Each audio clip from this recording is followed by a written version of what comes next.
ఓం నమో భగవతే వాసుదేవాయ నమః. అందరికీ నమస్కారం అండి. మనకి రేపే చాలా శక్తివంతమైన అమావాస్య అండి. మామూలుగా అయితే అమావాస్య అంటే లక్ష్మీ అమ్మవారికి పూజిస్తాము. ఇంకా చిన్నపిల్లలకి దిష్టి తీయడము ఇలాంటివన్నీ చేస్తూ ఉంటాము. ఇంకా పెద్దలకు తర్పణాలు వదలడము అలాంటివి కూడా చేస్తూ ఉంటామండి. అలాగే ఈ చొల్లంగి అమావాస్య ప్రత్యేకంగా మనము వైద్య వీర రాఘవ స్వామిని అయితే ఆరాధిస్తామండి.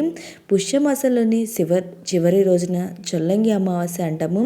ఈ చొల్లంగి అమావాస్యని మౌని అమావాస్య అని కూడా పిలుస్తామండి. అయితే చొల్లంగి అమావాస్య రోజున ఏ దేవుణ్ణి పూజించాలి, ఏ నియమాలు పాటించాలి, ఇంకా పూజ ఎలా చేయాలి, ఇంకా ఈ రోజున ప్రత్యేకంగా వెలిగించవలసిన దీపం ఏంటి అనే అన్ని విషయాలు కూడా ఈ వీడియోలో తెలియజేస్తారండి.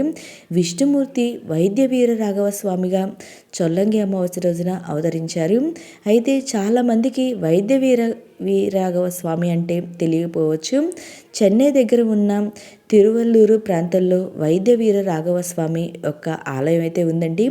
ప్రతి అమావాస్యకు కూడా ఆలయంలో శక్తి ప్రేరేపితం అవుతుందని చెప్తారు.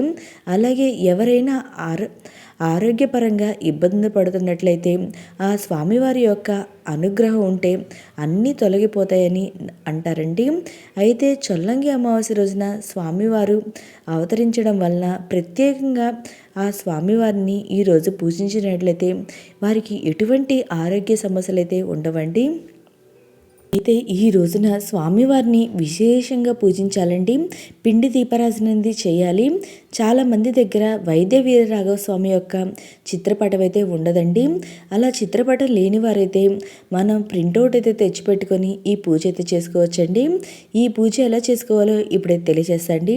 ఈ పూజ అనేది మనం పూజా మందిరంలోనే చేసుకోవచ్చు, లేదా సపరేట్గా పీఠం ఏర్పాటు చేసైనా చేసుకోవచ్చు. నేను ఇక్కడ సపరేట్గా పీఠం ఏర్పాటు చేసేది చేసుకుంటున్నాను అండి. నా దగ్గర వైద్య వీర రాఘవ స్వామి ఫోటో అయితే లేదండి. లేకపోతే మనం విష్ణుమూర్తి అవతారాల్లో ఏ ఏ అవతారంలో ఉన్న స్వామివారినైనా మనం పూజించుకోవచ్చు. నేను ఇక్కడ నా దగ్గర వెంకటేశ్వర స్వామి ఫోటో ఉంటే ఆ ఫోటో అయితే పెట్టుకొని పూజ అయితే చేసుకుంటున్నాను అండి. ఈ రోజున తెల్లవారుజామునే లేచి తలంటి స్నానం అనేది ఆచరించి ఇంటిని అంతటిని శుభ్రం అయితే చేయాలండి. మీకు కుదిరితే ఈ రోజున నది స్నానం అయితే చేయండి, చాలా మంచిది. ఇంకా అమావాస్య రోజు ఏ కార్యక్రమాలు అయితే చేస్తామో, ఏ పనులు అయితే చేస్తామో అవన్నీ కూడా ఈరోజైతే చేసుకోవచ్చండి. అంటే పెద్దలకి తర్పణాలు వదలడము, ఇంకా లక్ష్మీ అమ్మవారికి పూజ చేసుకోవడము, ఈ అమావాస్య రోజున కొంచెం నెగిటివ్ ఎనర్జీ పోవడానికి ఇంట్లో చిన్న చిన్న పరిహారాలు అయితే చేస్తూ ఉంటారు కదండి, అవన్నీ కూడా ఈ రోజైతే నిర్వహించుకోవచ్చు. ఇంకా ఆదివారంతో కూడిన అమావాస్య అయితే వచ్చిందండి. ఈసారి చాలా శక్తివంతమైన అమావాస్య. ప్రతి ఒక్కరూ కూడా తప్పకుండా పూజ అయితే చేసుకోండి, చాలా మంచి ఫలితాలు అయితే ఉంటాయి. ఇంకా స్వామివారికి చక్కగా మీ దగ్గర ఉన్న పూలతో చక్కగా అలంకరణ చేసుకోండి. ఇంకా ముందుగా మనం గణపతికి పూజ అయితే చేసుకోవాలండి. గణపతికి పూజ చేసుకొని గణపతికి దీపం నైవేద్యం అనేది సమర్పించాలి. తర్వాత మన స్వామివారికి పూజ అయితే చేసుకోవాలండి. ఇంకా ఈ రోజు అయితే ఎవరైతే అనారోగ్య సమస్యలతో బాధపడుతున్నారో, ఇబ్బంది పడుతున్నారో వారి పేరు మీద ఒక కడియం అయితే తీసుకొని ఈ రోజు పూజలు అయితే పెట్టుకోవచ్చండి. పెట్టుకొని వాటిని ఆ కడియం అయితే వాళ్ళకైతే తర్వాత వేయచ్చు. ఈ విధంగా మీరు పూజలో పెట్టుకోగలిగితే పెట్టుకొని చేసుకోండి. లేదా మేము అవేం పెట్టుకోలేము అనుకునే వాళ్ళు మన స్వామివారి దగ్గర భక్తి శ్రద్ధలతో ఇలా పిండి దీపం పెట్టుకున్నా చాలండి, మనకి ఉన్న అనారోగ్య సమస్యలన్నీ తొలగిపోతాయి. ఈ బియ్యపిండి దీపం ఎలా పెట్టుకోవాలంటే మనం ముందుగా కొన్ని బియ్యాన్ని అయితే నానబెట్టుకోవాలండి.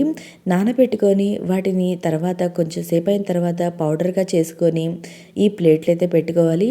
ఒక ప్లేటులో కానీ అలా బియ్యపిండి అయితే వేసుకొని వాటిలో ఆవు నెయ్యి అనేది వేసుకున్న తర్వాత పువ్వొత్తులు ఉంటాయి కదండి, ఆ పువ్వొత్తు అయితే పెట్టుకొని మనం వెలిగించుకోవాలి.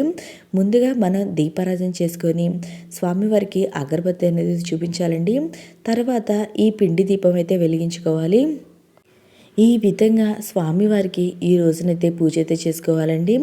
ఆ పిండిలో మనం బియ్యంతో పిండిలో వేసేటప్పుడు కొంచెం బెల్లము, కొంచెం యాలకుల పౌడర్ కూడా వేసుకొని మనం ఆ పౌడర్ని ఆ దీపం అయితే వెలిగించుకోవాలి.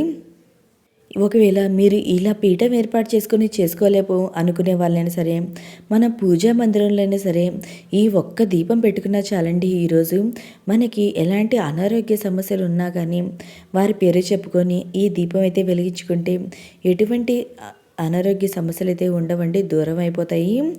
ఈ విధంగా ఈరోజైతే పూజ అయితే చేసుకోవాలండి. చివరిగా స్వామివారికి మనం పూలతో కానీ అక్షింతలతో కానివ్వండి స్వామివారిని అర్చిస్తాం. తర్వాత చివరిగా నైవేద్యం అనేది సమర్పించి కర్పూర హారతి అనేది ఇవ్వాలండి. ఈ విధంగా ఈరోజు పూజ అయితే చేసుకోవాలి. ఇంకా మీకు ఏమన్నా సందేహాలు ఉంటే ఈ వీడియోకి సంబంధించి నా కామెంట్ బాక్స్లో కామెంట్ పెట్టండి. ప్రతి ఒక్కరికి రిప్లై అనేది ఇస్తాను. మీకు ఈ వీడియో నచ్చినట్టయితే లైక్ చేయండి, మీ ఫ్రెండ్స్ అండ్ ఫ్యామిలీకి షేర్ చేయండి. Thank you for watching.